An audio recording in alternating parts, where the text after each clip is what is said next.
বিএনপির প্রস্তাবে রাজি হচ্ছে না শেখ হাসিনা, এবং শেখ হাসিনার সাথে চালাকি করে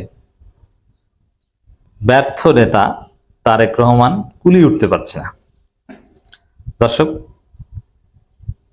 শেখ হাসিনাকে বাদ দিয়ে একটা রিফাইন্ড আওয়ামী লীগ করতে চায় তারেক রহমান। এই অ্যাসাইনমেন্ট বিএনপির একটা অংশকে দিয়েছে এবং তারা গোয়েন্দা সংস্থা নিয়ে এটা খেলছে, যার অংশ হিসেবে সেলিনা হায়াত আইবিকে মুক্তি দেওয়া হয়েছে। রিফাইন্ড আওয়ামী লীগ করতে চায়, কিন্তু শেখ হাসিনা এবং আওয়ামী লীগকে নানান টোপও দেয় যে আওয়ামী লীগকে স্থানীয় সরকার নির্বাচনে অংশগ্রহণ করতে। ডাক্তার জাহেদকে আমরা গালাগালি করি যে তিনি কেন বলছেন যে স্থানীয় সরকার নির্বাচনে আওয়ামী লীগ অংশগ্রহণ করতে পারবে, এটা তিনি ঠিক বলেননি। এই ডাক্তার জাহেদ বিএনপি সরকারকে ডুবাবে, অমুক্ত। মানে ডাক্তার জাহেদ তারেক রহমানের পুতুল।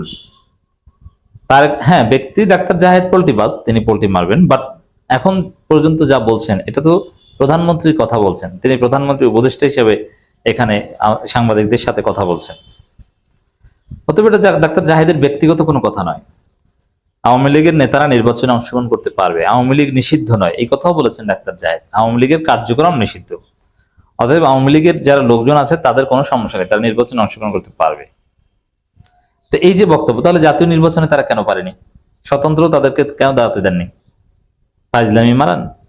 তো দর্শক, এটা তারেক রহমানের একটা প্ল্যান। তারেক রহমানের প্ল্যান হচ্ছে যে হাসিনাকে বাদ দিও। তারেক রহমান হাসিনাকে সহ্য করতে পারে না, কিন্তু আওয়ামী লীগকে অ্যাকসেপ্ট করতে চায়। হ্যাঁ, আওয়ামী লীগকে বিএনপির ভোট ব্যাংক হিসেবে ব্যবহার করতে চায়, বা বিএনপির একটা অক্সিলারি ফোর্স হিসেবে ব্যবহার করতে চায়, অথবা জামাতকে ঠেকাতে আওয়ামী লীগকে কাজে লাগাতে চায়। নানান প্ল্যান আছে, বাট শেখ হাসিনাকে না। তারেক রহমানের চিন্তা হচ্ছে শেখ হাসিনাকে বাদ দিয়ে বাকি আওয়ামী লীগে আসো, আর ওবায়দুল কাদের, আসাদুজ্জামান বা একদম শীর্ষস্থানীয় যারা অলরেডি মামলার আসামি, তারা তো এমনিতেই বাদ পড়ে যাবে। এটা শেখ হাসিনা আসলেও বাদ পড়ে যাবে। যেমন শেখ হাসিনা যদি প্রধানমন্ত্রী হিসেবে আসে, তারপরেও ওবায়দুল কাদের বাদ, তারপরেও আসাদুজ্জামান বাদ, এবং আইনমন্ত্রী যিনি ছিলেন তারা বাদ। শেখ হাসিনা প্রধানমন্ত্রী হতে পারলেও তারা বাদ, কারণ শেখ হাসিনা মনে করে যে ওদের কারণে আমি ডুবেছি। তো এখানে তারেক রহমান চাচ্ছেন যে শেখ হাসিনা মাইনাস বাকি আওয়ামী লীগকে আমি বৈধতা দিব, এবং আওয়ামী লীগের লোকজন যদি শেখ হাসিনাকে বিসর্জন দিতে রাজি হয়, তাহলে তাদেরকে এই যে নির্বাচনে অংশগ্রহণ করার কথা আমার উপদেষ্টা বলেছে, স্থানীয় সরকার নির্বাচনে অংশগ্রহণ করতে দেব, এই করতে দেব, সেই করতে দেব, ইত্যাদি ইত্যাদি, এরকম একটা প্ল্যান আছে। তো দর্শক, এই জায়গায় শেখ হাসিনা, তার কথা হচ্ছে উল্টো। তিনি বলছেন, বাবা তারেক, তুমি আমাকে বাদ দিয়ে রিফাইন্ড আওয়ামী লীগ করতে চাই, আমি তো তোমাকে বাংলাদেশ থেকে তাড়িয়ে দিব, তোমাকে তো লন্ডন পাঠাবো, তুমি তো বাংলাদেশেই থাকতে পারবে না, আমি তো তোমার পতন ঘটিয়ে আমি প্রধানমন্ত্রী হব। বুঝতে পারছেন?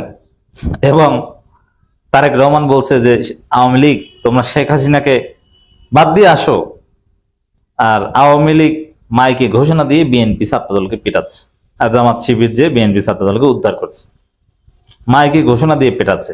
শেখ হাসিনা বলছে যে আমাকে বাদ দেবা, মাইকে ঘোষণা দিয়ে তোদের পিটাচ্ছে। এবং চপেটা কাটকে দেখেন তারেক রহমানের যে চিন্তা প্রস্তাব, যে শেখ হাসিনাকে বাদ দিয়ে আওয়ামী লীগ আসলে সমস্যা নেই, কিন্তু আওয়ামী লীগ তো প্রতিনিয়ত, আওয়ামী লীগের যতগুলো মিছিল এখন পর্যন্ত আপনারা দেখেন, যে মিছিলগুলো দেখে ভয় পেয়ে আওয়ামী লীগকে বৈধতা দেওয়ার বা আওয়ামী লীগের স্থানীয় সরকার নির্বাচনে অংশগ্রহণ করার চিন্তা ভাবনা করছে বিএনপি সরকার, প্রত্যেকটা মিছিলে শেখ হাসিনার পক্ষে স্লোগান দেওয়া হয়েছে এবং বলা হয়েছে শেখ হাসিনা আসবে। অথচ তারেক রহমান আওয়ামী লীগের নিষেধাজ্ঞা যদি কালকে উইথড্র করেন, কিন্তু শেখ হাসিনাকে ফিরতে দিবেন না। শেখ হাসিনা ফাঁসির দড়িতে ঝুলতে শেখ হাসিনা দেশে ফিরবেন, এটাও তারেক রহমান মানবেন। একটা গোপন সত্য কথা বলি, শেখ হাসিনাকে ফিরতে দিবে না জামাত শিবির, এনসিপি। বিএনপি তো অলরেডি বৈধতা দিয়ে দিয়েছে কার্যত আওয়ামী লীগ। তবে হ্যাঁ, ব্যক্তি শেখ হাসিনাকে, এখানে আমরা শেখ হাসিনা বলতে আওয়ামী লীগকে বলি, কিন্তু ব্যক্তি শেখ হাসিনাকে তারেক রহমান ফিরতে দেবে না। তবে যেমন শেখ হাসিনা ফিরবে, আমরা যে আলাপ করি প্রায়, যে ফেরার, আমি বলছি না যে ফিরবে, ফেরার আলাপ, এই জন্য আমার আলাপে দেখবে যে নোট অফ এক্সক্লামেশন থাকে, শেখ হাসিনা ফিরবে। আশ্চর্য, এই আলাপে যে কত মানুষ ভয় ঘুমাতে পারে না। শেখ হাসিনাকে প্রচন্ড ভয় পায় এই জাতি, এমন রাজনীতিবিদরা অনেকে। তারা মনে করবে যে শেখ হাসিনা আসবে, আসলে আমি কি বাংলাদেশে থাকতে পারবো না, শেখ হাসিনা যেদিন আসবে তার 2 দিন আগেই পালাবো। অনেক লোক এই ভয়ে প্রচন্ড ভয় পাচ্ছে, ভীত সন্ত্রস্ত হয়ে পড়ছে। শেখ হাসিনা আসবে, বিএনপির লোকজনই, বিভিন্ন দলের লোকজন আছে, আরো বিভিন্ন।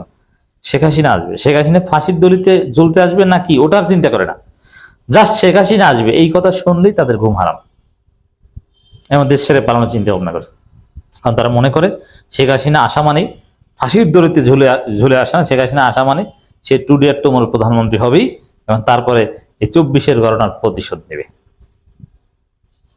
তো এখানে সামগ্রিকভাবে যে রাজনীতি চলছে, শেখ হাসিনার সাথে যে তারেক জিয়া রাজনীতি করছে, তারেক জিয়া কুলিয়ে উঠতে পারছে না। সবচেয়ে বড় প্রমাণ যে তারেক জিয়া বলছে যে শেখ হাসিনাকে বাদ দিয়ে তোমরা আসো, আর তারা শেখ হাসিনার নামে স্লোগান দিয়ে মাইকে ঘোষণা দিয়ে বিএনপিকে পিটায়। এটি হচ্ছে শেখ হাসিনার সাথে কুলিয়ে উঠতে পারছে না। এমনকি তারেক রহমান ভারতের মাধ্যমে শেখ হাসিনাকে বর্জন করাতে চেয়েছিল। তারেক রহমান চেয়েছিল যে আমিই হব ভারতের প্রকৃত বন্ধু, আর শেখ হাসিনাকে ভারত বিসর্জন দেখ। এমনকি তারেক রহমান বলেছিল যে ভারত, আপনারা শেখ হাসিনাকে তৃতীয় কোনো দেশে পাঠিয়ে দেন, তারপরে আমরা আর আপনারা প্রেম করি। কারণ স্ত্রী ঘরে থাকলে তার ওই ঘরের মধ্যে বসে প্রেম করা যায় না, অতএব ভারত থেকে শেখ হাসিনাকে তৃতীয় কোনো দেশে পাঠিয়ে দেন। কিন্তু বেচারা শেখ হাসিনা তিনি রাজি না, এবং ভারত পাঠাবে না। ভারত পাঠাতে চাইলে শেখ হাসিনাকে গায়ের জোরেও পাঠানো যায়, ওটা কোনো ব্যাপার না।